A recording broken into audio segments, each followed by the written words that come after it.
On the phone lines, we've got for King and Country's own Luke. How you doing today? I'm doing great. How are you doing today? I'm doing very well. Thanks so much for joining us. Hey, no worries. Thanks for taking the time. Oh, absolutely. Well, you guys are going to be at Spirit Song this week. We are so excited. Thursday through Saturday. It's happening at Kings Island near Cincinnati. And what part of the show are you guys doing? You guys are, the Saturday night lineup, right?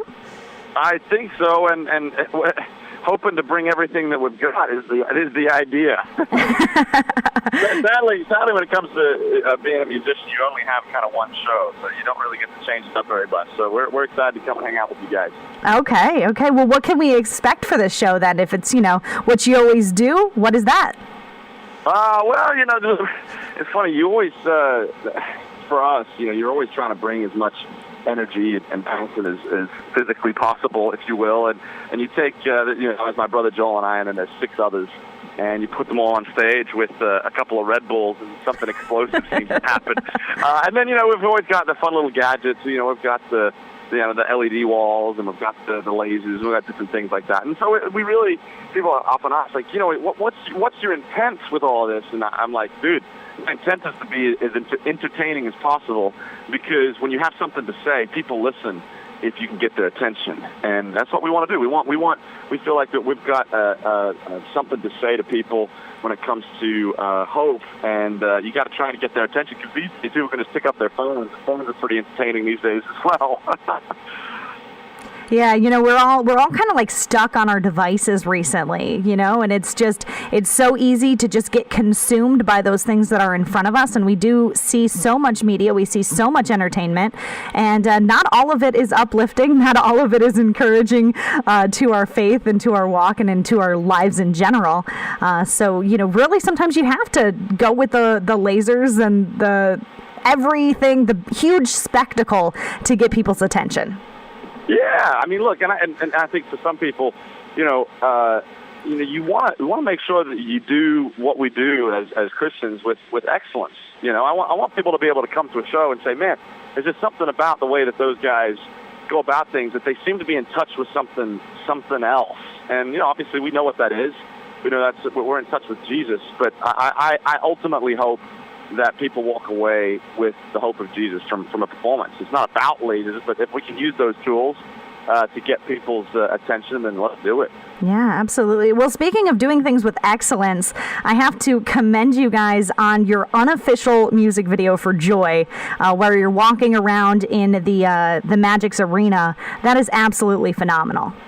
Oh, I'm so glad you like it. Yeah, it's funny how some of those things work out. I mean, you literally... you dream up these concepts, and especially when it's kind of like a one-shot video like that one is. You dream up these concepts, and they're a little bit hairy and a little bit difficult to pull off because it's got to all be timed perfectly. And so it kind of magic happened. Everybody, I guess, was paying attention at the right times, and it really worked out. And it ended up being funny because there's this big concept music video. And then there's this one, and both of them, it's been so interesting to see. Both of them communicate something very different to different viewers. Some people are like, I love the high concept idea, and then other people are like, I love just seeing you guys walking around an arena singing this song Joy. So it's been very interesting to see how people connect with things differently and so forth and so on. Absolutely. Well, can you tell us how you did, for those listeners who haven't seen the video yet, the unofficial music video is set in the Magic's arena, and it's set up to look like you guys did it in one shot, which if you've watched it, you guys couldn't have done it in one shot. It's just... I'm going to break the magic here, but you didn't. You didn't do it in one shot, but you made it look like you did. Yeah, there's actually just 2 shots, and you probably, for most people, you'll never be able to figure out where the cut is. But it is essentially just 2 very long shots, and there's this one moment where there's some, smoke and mirrors take place, and so it's not really when you do those types of things, you have to just time it all perfect. So for the first 2 minutes of the song, it is purely just one shot. And so you have, I had one of the guys that works for us, a filmmaker, and he's got the song playing literally. He's got the camera, and he's got a stereo speaker draped around his neck so we can kind of keep track with everything. and he's just filming it, and we're singing along with it. And then at that point, it's all about your preparation. It's all about knowing when everybody's got to pop into the shot, when everybody's got to do the different things. So it takes a little bit of orchestration, but at the same time, it's not anything that you don't have to have that much. You don't have to have all the bells and whistles when one of the things I always say to young bands is like, hey guys, you're going to look at the different people on stage that have all these bells and whistles, and you're going to say, I want that, and if I could have that, then it would work out for me. The truth is, creativity is free. And if you spend the time and the thought process on going about trying to create some things that are really interesting, you can do that. That just takes time. You can do that. That's free for you. And so for us, we got to have a lot of fun just trying to dream up some of these creative ideas. That's awesome. Now, with your official music video, you let those creative juices flow as well. But with that, you had a little bit more production. Tell me about straightening your hair. How long did that take? What's funny about straightening hair is literally the hotter the iron, the quicker the hair flattens. So when you're out there and you got these makeup artists who obviously have all the best stuff. I mean, my hair was probably straightened in 4 or 5 minutes. And I don't have very thick hair either. And so it looks thick because my hair's curly, but you flatten it out and you start to realize, wow, you've got some missing spots in that head of hair of yours. But anyway, I've probably only ever had my hair straightened 10 times in my entire life. And I think my brother Joel was like, when we came up with the idea of maybe doing this, I think he was thinking, there's no way Luke's going to go for this.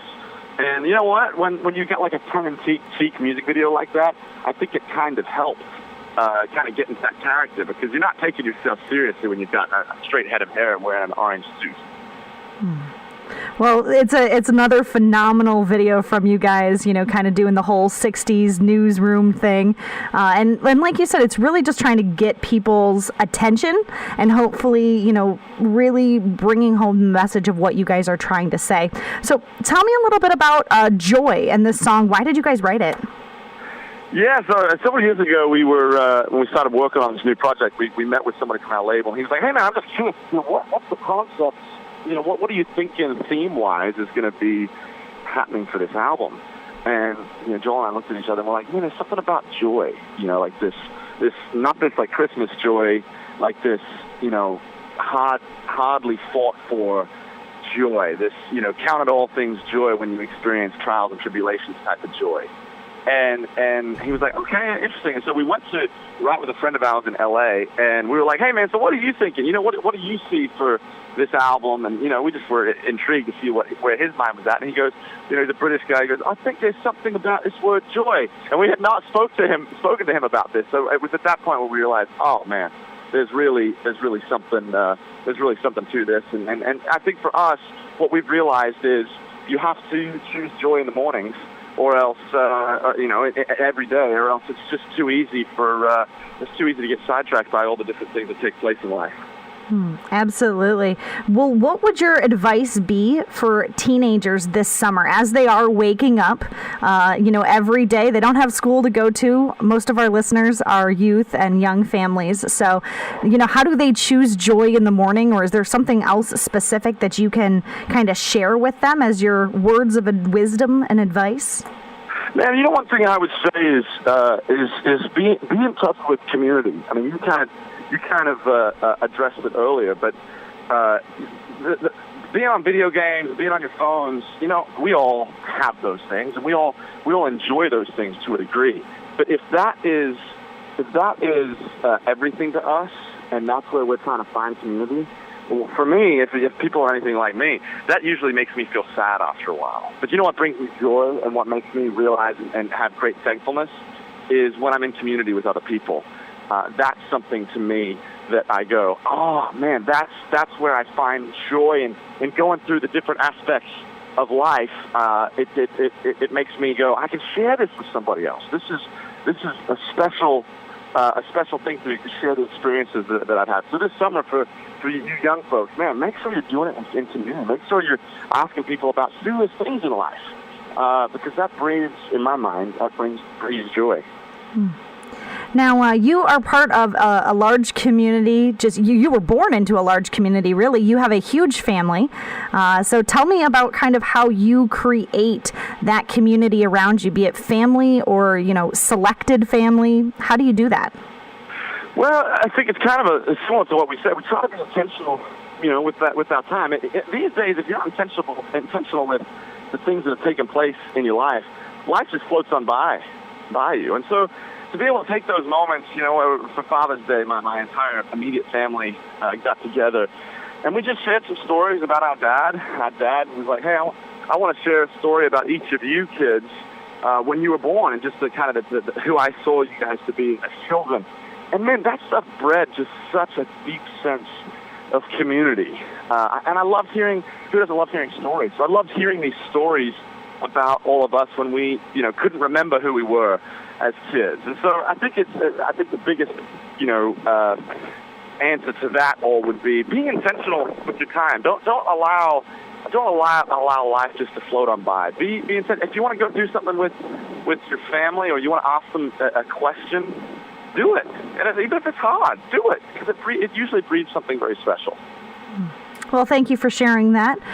We are talking to Luke of For King and Country. You can catch them in concert at Spirit Song. It's happening this weekend, Kings Island near Cincinnati. And, of course, they are also going to be at this year's Point Fest, which is happening at Cedar Point in Sandusky, and that's going to be in September. So we're looking forward to that show as well.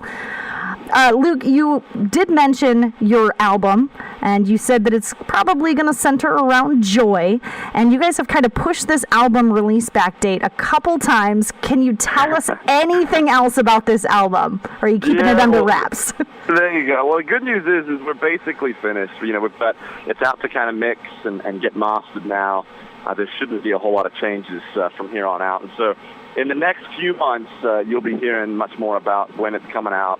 You can I shouldn't be saying this, but this fall sometime, you'll be hearing about a release date. You'll be hearing about a release date soon, but it'll be coming out sometime this fall. And you're right.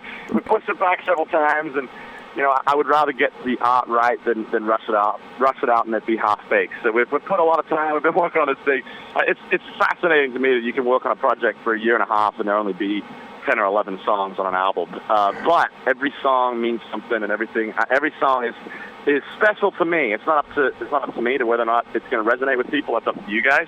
But I feel like I've done the best I can for this album to be real, honest, and hopefully impactful. Oh, now Teddy of Family Force 5 was on your unofficial music video for Joy. Is he playing with you guys now? He is. He's playing with us. We're very grateful to have Teddy with us, and he's a great dude, great drummer, and we've really been enjoying playing with him. Okay. How long has he been with you guys? He's been with us, let me think here, anywhere from 3 to 6 months or so, I would say. I think that's kind of the beginning part of this year is when he came. So, yeah, probably about 5-6 months he's been with us. Oh, awesome. So just give you guys a Red Bull and one of the members of Family Force 5. That's really how you guys get your energy on stage, right? Exactly. You're right. Oh, goodness. Well, thank you so much for talking with us today. We are so excited to see you this weekend at Spirit Song, as well as in September at Point Fest. Thank you very much for your time. We appreciate you, and we'll catch you soon. God bless.